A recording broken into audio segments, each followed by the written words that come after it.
আমরা মাঝে মধ্যে কিছু পেশেন্টকে পাই, কিছু মহিলাকে পাই যাদের যৌন ইচ্ছা খুব কম। কি কারণে কম হয়, এবার সলিউশন কি? একটা খুব কমন, সেটা হচ্ছে ডেলিভারির পরে, বিশেষ করে ব্রেস্ট ফিডিং যখন করছেন, বিশেষ করে নর্মাল ডেলিভারি হলে, এমনকি সিজার হলে আরও হলেও হতে পারে। নর্মাল ডেলিভারি হলে অনেকের একটা ভয় থাকে যে ব্যথা হতে পারে, ড্রাইনেস লাগে, কিন্তু সিজারের পরেও কেন তারা বাচ্চা নিয়ে ব্যস্ত হয়ে পড়েন, বাচ্চা ব্রেস্ট ফিড করছেন, সেজন্য তারা তাদের সেক্স লাইফ নিয়ে খুব একটা ভাবেন না। 2 নম্বর যেটা হয়, যাদের মেনোপজ হয়ে গেছে, ওভারিতে ডিমের সংখ্যা কমে গেছে এবং পিরিয়ড বন্ধ হয়ে গেছে, তাদের হরমোন কমে যায়, তাদের ভেজাইনাল ড্রাইনেস হয়, তাদের ইচ্ছেটাও কমে যায়, তাদের হতে পারে। 3 নম্বর, যাদের ডিমের সংখ্যা কম আছে, এমএইচ কম আছে, তাদের ক্ষেত্রে অনেক সময় হতে পারে। 4 নম্বর হয় কিছু সেকেন্ডারি কারণে, ধরুন আপনার সেক্সের সময় অতিরিক্ত ব্যথা হচ্ছে, ব্যথার জন্য আপনি সেক্স অ্যাভয়েড করছেন, তাহলে ডিমের সংখ্যা কমে যেতে পারে। এছাড়া কিছু কিছু ওষুধ আছে যেগুলোর কারণে কিন্তু ইচ্ছেটা কমে যেতে পারে।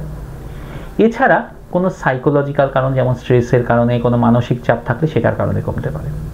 এছাড়া আমরা যেটা খুব কমনলি পাই, যেসব মহিলাদের বন্ধ্যাত্বের সমস্যা আছে, তারা কিন্তু যেহেতু তারা অনেক দিন ধরে প্রেগনেন্সির জন্য ট্রাই করছেন, তারা ফিট আপ হয়েছেন, তাদের মেলামেশা করার ইচ্ছেটা চলে যায়। কী করতে হবে? প্রথমে দেখতে হবে কী কারণ, থাইরয়েড, প্রোল্যাক্টিন, এগুলোর সমস্যা আছে কিনা, থাকলে সেগুলো ঠিক থাকতে হবে।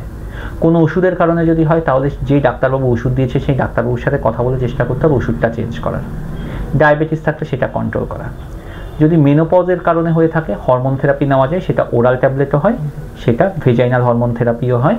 এছাড়া টেস্টোস্টেরন জেল বা ট্যাবলেট নেওয়া যেতে পারে। যদি সেটা জাস্ট বাচ্চা হওয়ার পরে হচ্ছে, তাহলে বলবো স্বামী স্ত্রী দুজনের মধ্যে একটুখানি ভালো আন্ডারস্ট্যান্ডিং দরকার, তাহলে কিন্তু অনেক সময় ইচ্ছেটা বাড়ে।